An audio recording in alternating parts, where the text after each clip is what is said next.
अरे गोलू, इसे एक बारी देख, कैसे रोने को हो रखा है। अरे कोई नहीं खा रहा तुझे।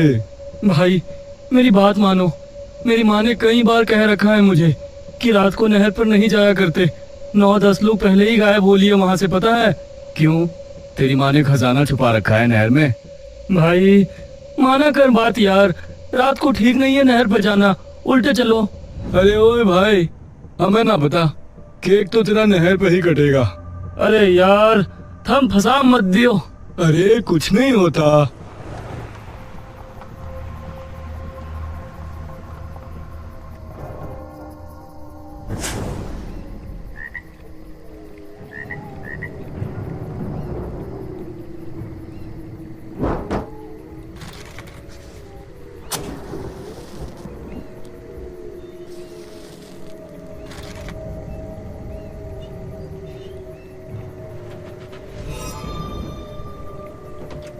अरे क्यों डर रहा है?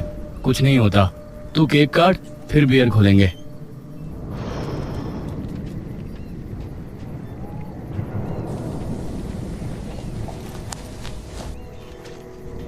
भाई अब तो चल पड़ो उल्टे, ठीक नहीं है यहाँ ज्यादा देर खड़े रहना। अरे रुक तो जा एक बार, अब आए हैं तो थोड़ी बहुत फोटो भी खींच ही लेते हैं। अरे जल्दी करो।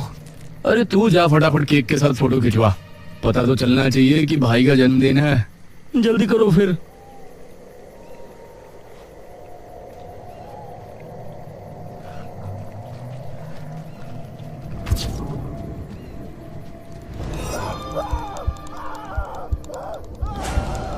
क्या होया? रमन चुपचाप वहीं खड़ा बड़ी बड़ी निगाहों से फोन की तरफ देखता है। अरे क्या हो गया?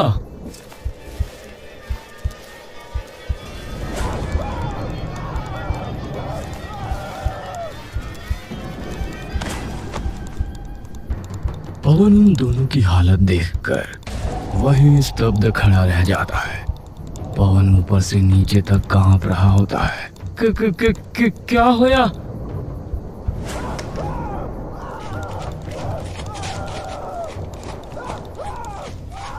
पवन का पूरा शरीर अब डर से एकदम ठंडा पड़ चुका है। न त्वचा पे हवा का कोई स्पर्श, न ढोल सी बजती धड़कन। पवन को अब किसी चीज की कोई भी अनुभूति नहीं हो पा रही थी। पवन बस चुपचाप नहर में बहते चांद को एकटक देखे जा रहा था।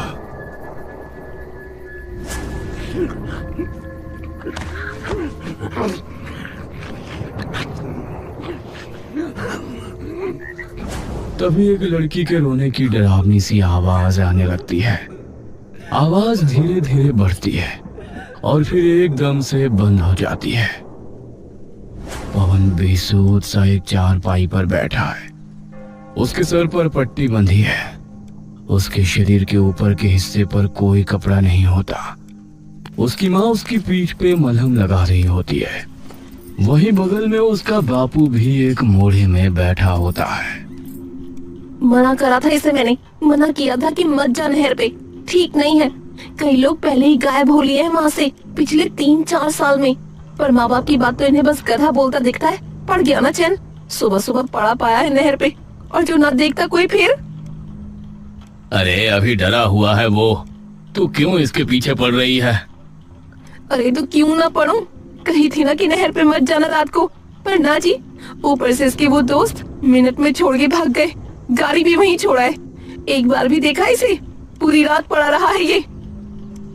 अरे तुझे क्या मतलब उनकी गाड़ियों से? इसके मुंह से तो सुबह का एक शब्द भी नहीं निकला। पता ना क्या हुआ। होया के है, कर गई असर कोई गलत हवा, पूरी कमर छिल पड़ी है। पवन चुपचाप निशब्द सा बेजान सा अपनी माँ की ओर देखता रहता है।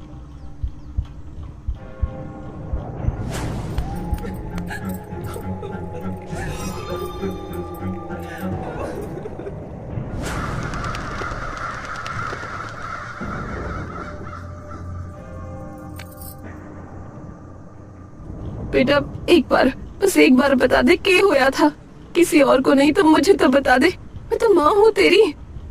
ए बेटा कुछ तो बोल। पवन बेसुध सा अपनी माँ की ओर देखता ही रहता है। उसकी माँ जमीन पर गिरकर फूट फूट कर रोने लगती है। हे राम, किसकी नजर लग गई है मेरे छोरे के।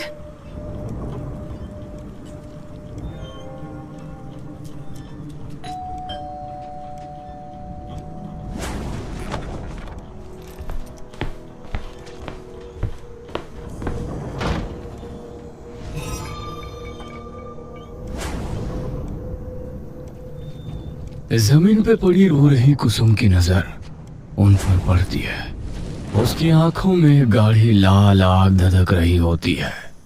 क्यों आए ये यहाँ? इन्हें आप कह दीजिए कि निकल जाए हमारे घर से। अब क्या इसकी जान लेने आए हैं? नहीं आंटी, हम तो बस वो मेरा फोन लेने आए थे, वहां तो था नहीं।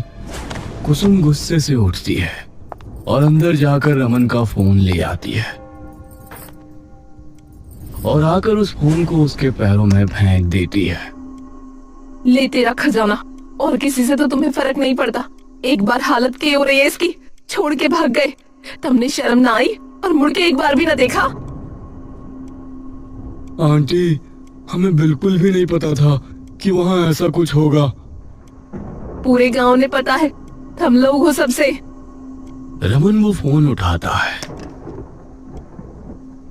और ऑन करता है। जैसे ही वो फोन की स्क्रीन देखता है, वो अचानक डर कर फोन दूर फेंक देता है और हाँफ कर कुछ कदम पीछे हट जाता है। क्या हुआ? रमन के मुंह से मानो सारा लहू निकल चुका हो। उसके ऐसे बेरंग चेहरे को देखकर सब बेचैन हो उठते हैं। क्या क्या था उसमें?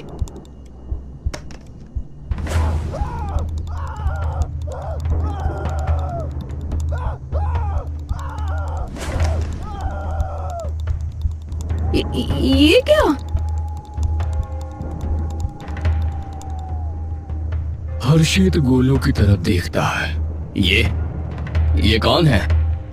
सभी लोग वहां कुछ देर के लिए एकदम चुप खड़े रहते हैं। पंडित जी को बुला के ला रही हूँ, आप इसका ध्यान रखना तब तक। और तुम लोग जाओ यहाँ से, तुम्हारा कोई काम ना है अब यहाँ। मिल गया ना तुम्हारा फोन, अब जा सकते हो। दोनों दोस्त सर झुकाए वापस चले जाते हैं। पवन बस चुपचाप अपनी गर्दन लटकाए बैठा ये सारी प्रतिक्रियाएं देख रहा होता है।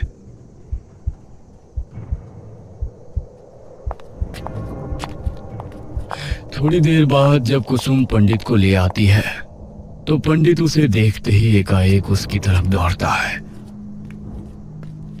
और नीचे बैठकर सबसे पहले उसका चेहरा ऊपर उठा के देखता रहता है।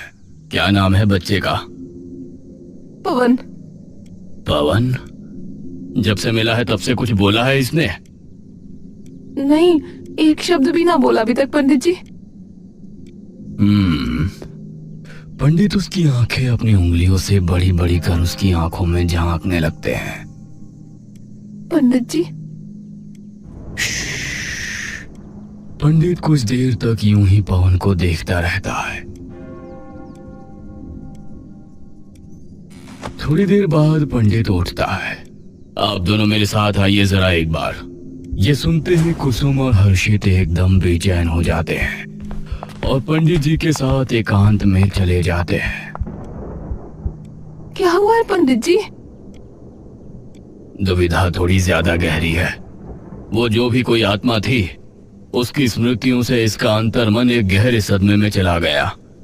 माफ कीजिएगा पंडित जी, कुछ समझ नहीं पाया मैं। उसकी स्मृति मतलब वो आत्मा जरूर इसके शरीर में घुस गई थी, तभी इसके साथ ये सब हो रहा है। क्योंकि जब वो आत्मा इसके शरीर में गई तो उसकी सभी स्मृतियों ने इसके शरीर और इसके जहन को पूरी तरह से झिंझोड़ के रख दिया है। इसलिए इस वक्त ये ना ही कुछ समझ पा रहा है, ना ही कुछ बोल पा रहा है। तो पंडित जी, अब क्या उपाय है इसका? सिर्फ एक उपाय है। क्या? उस आत्मा की मुक्ति। आपको कुछ पता है या किसी और ने कुछ बताया हो? पंडित जी, वो ये बच्चे कल फोन से वहाँ फोटो खींच रहे थे, तो उसमें हमने देखा था कि कोई औरत लाल जोड़े में इनकी गाड़ी में बैठी दिख रही थी। उसका चेहरा साफ नहीं था पर लाल जोड़े में थी। इसकी स्थिति तभी ठीक होगी जब उस आत्मा को मुक्ति मिलेगी, जिसके लिए हमें यज्ञ करना होगा, वो भी उसी स्थान पर जहां उसने अपने प्राण त्यागे थे। पर इसका हमें कैसे पता पंडित जी? पंडित मुड़कर संदिग्ध निगाहों से पवन की ओर देखता है। पवन गर्दन लटकाए बैठा है। धीमी धीमी हवा चल रही है। वो आत्मा इसे फिर से पुकारेगी। ये किस्सा यहाँ खत्म नहीं हुआ है। पर अब क्या चाहती है इससे? वो तो वही चाहती है जो उसने अपने आखिरी वक्त पर चाहा था। और वो क्या है? यह तो सिर्फ उसे और आपके बेटे को ही पता है। पर यह तो कुछ भी नहीं बोल रहा। थोड़ा वक्त दीजिए उसे संभलने का, और कुछ दिन इसका खास ध्यान रखना है। जी पंडित जी। और अगर कुछ भी असाधारण बर्ताव करे तो सबसे पहले मेरे पास आना है सीधा, और कहीं नहीं। जी जी जी पंडित जी। कुछ दिन यूं ही बीत जाते हैं, लेकिन पवन की जुबान से एक शब्द तक नहीं निकलता। एक दिन कुसुम सुबह सुबह उठकर रसोई में खाना पकाने में व्यस्त होती है कि तभी पवन भागता हुआ उसके पास आता है। माँ, माँ। कुसुम जैसे ही पवन को अपने सामने खड़ा ठीक ठाक बोलता हुआ देखती है तो एकदम से मानो उसकी जुबान पे ताले से लग जाते हैं। माँ, अरे कुछ तो बोलो ना माँ। पवन अपनी माँ को कंधा पकड़कर हिलाता है। इतनी देर में हर्षित भी उसकी आवाज सुनकर बाहर आ जाता है। पवन, अरे पापा देखो ना, माँ सुन ही नहीं रही मेरी बिल्कुल। पर तू बोल कैसे? माँ। तभी कुसुम अचानक से होश में आती है और पवन के गले लगकर रोने लगती है। बावला ना हो तो बहरा है, तुमने कितने कान तरस के तेरी आवाज एक सुनन के मारे। अच्छा वो तो ठीक है माँ, पर पहले मेरी बात तो सुनो एक बार। पता क्या हुआ? माँ, आपकी शादी का जोड़ा कहाँ है? क्या? अरे आपकी शादी का जोड़ा जो आपने अपने ब्याह में पहना था। कुसुम ये सुनते ही समझ जाती है कि पंडित ने जो बोला था अब वही हो रहा है। वो तो नहीं है। के? मेरे पास नहीं है अभी वो जोड़ा। ये बात सुनते ही पवन का पूरा शरीर एकदम से थरथरा उठता है और वो पागलों की तरह अपना सर मसलने लगता है। ऐसे कैसे ना पता? कुसुम और हर्षित पवन के इस रूप को पहले पहल तो बिल्कुल समझ नहीं पाते, पर धीरे धीरे जब पवन का पागलपन और बढ़ना शुरू होता है तो कुसुम जल्दी से उसके पास जाकर उसे अपनी बाहों में समेट लेती है। बस कोई बात नहीं बेटा, कोई बात नहीं। पवन सर से पैर तक कांप रहा होता है। माँ, सच बताओ ना, कहाँ रखा है जोड़ा? सच बताओ। बेटा मुझे ना पता। पवन एकदम से अपनी माँ को जोर से धकेल देता है और गुस्से से चिल्लाने लगता है। मुझे पता है आपके पास ही है, बताओ मुझे कहाँ है, बताओ मुझे, बताओ मुझे। तभी अचानक हर्षित उनके बीच में आ जाता है। मुझे पता है बेटा, मुझे पता है। वो असल में मैंने रख दिया था कहीं और, तो इसलिए इसे नहीं पता। तू शांत हो जा। पवन में मानो एक अजीब सा पागलपन उतर आया हो। लेकर आओ अभी। ठीक है, तू बाहर आ जा अभी। कुसुम जमीन पर सहमी हुई पड़ी, बस पवन के गुस्से से चीखते हुए चेहरे को देखती है। हर्षित फटाफट उसके पास शादी का जोड़ा लेकर आ जाता है और उसे दे देता है। पवन कहीं देर तक उस शादी के जोड़े को प्यार से सहलाता रहता है। आ रहा हूँ तुझे आज रात को लेने। किसे? जानवी। ये कौन है?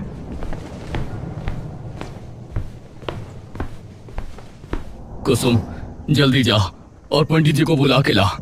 ये रात को पक्की बात है वहां ही जाएगा।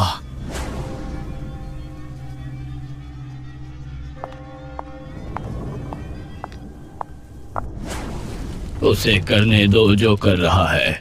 वही हमें उस स्थान तक लेकर जाएगा जहां उसकी आत्मा उसके शरीर से अलग हुई थी। रोकना उसे बिल्कुल भी मत। पंडित जी, पर अगर अपना बेटा सही सलामत चाहती हो तो मत जाना। कुसुम चुपचाप पंडित के सामने सर झुका लेती है। वहीं दूसरी ओर हर्षित चुपचाप पवन के पागलपन को देखते जा रहा था। जानवी, जानवी कौन है बेटा? अरे आपको ये भी नहीं पता? क्या नहीं पता? अरे शादी होने वाली है मेरी उससे। उस बेचारी की पहले शादी नहीं हो पाई थी। मतलब? एकदम से पवन हर्षित की तरफ देखता है। उसकी शादी होने वाली थी लेकिन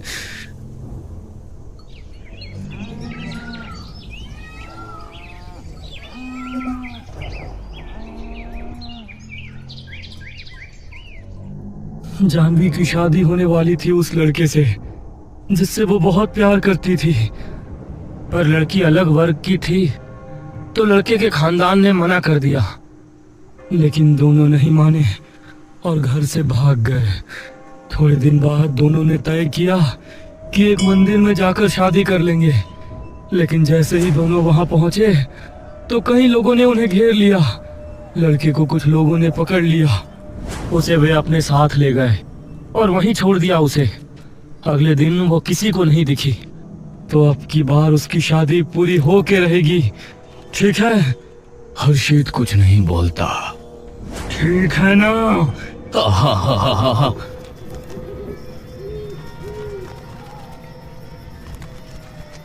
दिन ढल जाता है और पवन वो लहंगा लेकर घर से बाहर निकल जाता है। उसके पीछे पीछे पंडित जी, कुसुम और हर्षित भी आने लगते हैं। धीरे धीरे पवन एक बहुत ही सुनसान से खेतों की तरफ बढ़ने लगता है। यह क्या है? शायद यहीं दफनाया होगा उस दुल्हन को। पर पंडित जी, अब क्या करेंगे? उसकी आखिरी इच्छा पूरी। पंडित जी, और वो मेरे बेटे से शादी करने की इच्छा है उसकी आखिर। तो वही होगा, तुम चिंता मत करो।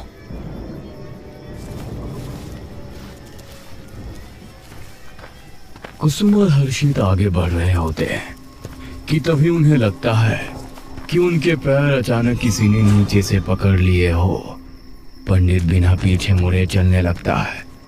कुसुम और हर्षित अपनी हिम्मत का हर कतरा जुटाकर नीचे की ओर देखते हैं, लेकिन वहां कुछ नहीं होता। यहाँ तो कुछ भी नहीं है। तभी उनके पीछे से उन्हें बड़ी डरावनी औरत की आवाज आती है।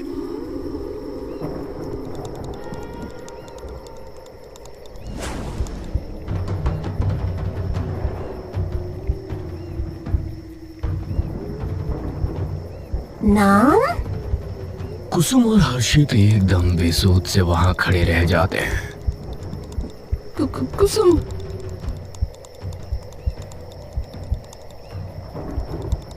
अब हर्षित, हम उस लड़के के माता पिता। जानवी उनके बिल्कुल पास आ जाती है। सास? क्या क्या? सांस ले लो वरना मर जाओगे। हमारा बेटा।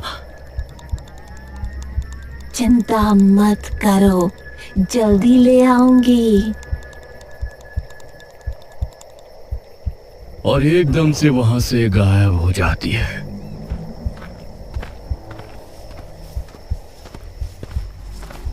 पंडित धीरे धीरे पवन का पीछा करता करता एक सुनसान से खेत में पहुंच जाता है। तभी पंडित की नजर लाल जोड़े में खड़ी उसी औरत पर पड़ती है जो धीरे धीरे पवन की ओर बढ़ रही है। जैसे जैसे वो पवन की ओर बढ़ती है, पंडित भी धीरे धीरे उनकी ओर पास आने लगता है। जानवी उसकी तरफ बढ़ते हुए अपना पल्लू हटा लेती है। जानवी धीरे से पवन की तरफ देखती है। आओ, जल्दी आओ। पवन की आंखें एकदम बेजान, शरीर मुरझाकर झुका हुआ, जानवी की ओर चलता चला जा रहा था।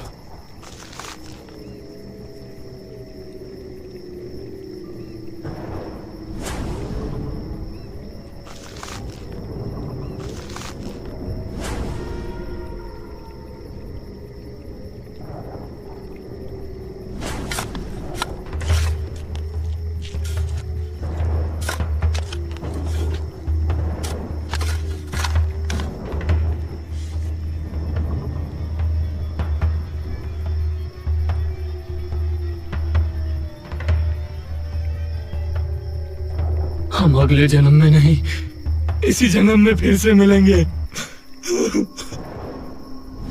सालों लग गए इस तंत्र विद्या को समझने में, और सालों लग गए यहाँ तक आने में। ना जाने कहाँ कहाँ भटका, क्या क्या पढ़ा, लेकिन इतने सालों के गहन इंतजार के बाद आखिर में मैं और तुम। जानवी गर्दन टेढ़ी कर लेती है। मैं और तुम? पवन वहां खड़ा बस उन्हें चुपचाप देख रहा होता है, बिना किसी सूद-बूद के। पंडित धीरे धीरे हाथ में भभूत लेकर पवन के पास पहुंच जाता है कि तभी पवन के माँ बाप एक मशाल लेकर वहां पहुंच जाते हैं। पंडित जी, ये आप क्या? हर्षित मसाल लेकर पंडित की ओर दौड़ने लगता है। दूर हो जा मेरे बेटे से।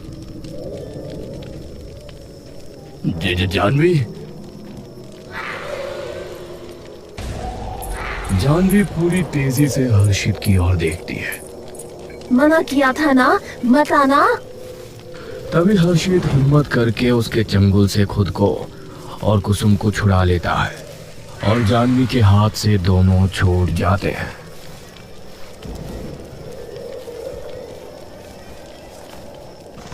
ओम ऐं ह्रीं क्लीं चामुंडाय विच्चै। कुसुम और हर्षित जैसे ही उसकी ओर बढ़ने लगते हैं, तभी जानवी उनके सामने आ जाती है और एक झटके में दोनों को जकड़ लेती है। अगले ही पल दोनों वहीं बेहोश होकर गिर पड़ते हैं। पंडित जैसे ही पवन के सिर से हाथ हटाता है, पवन उसी पल निशब्द होकर जमीन पर ढह जाता है, और अगले ही क्षण वो हमेशा के लिए शांत हो जाता है। पंडित उस भभूत को पानी में मिला देता है। पंडित कटोरा उठाता है और उसका पानी जानवी के सर पर डाल देता है। देखते ही देखते जानवी अपने मानवीय रूप में आ जाती है। दोनों एक दूसरे की तरफ देखकर मुस्कुराते हैं और एक दूसरे के हाथों में हाथ डालकर उस खेत में से बाहर निकल। There is no turning back. Welcome to your nightmare. दर का सफर, दर का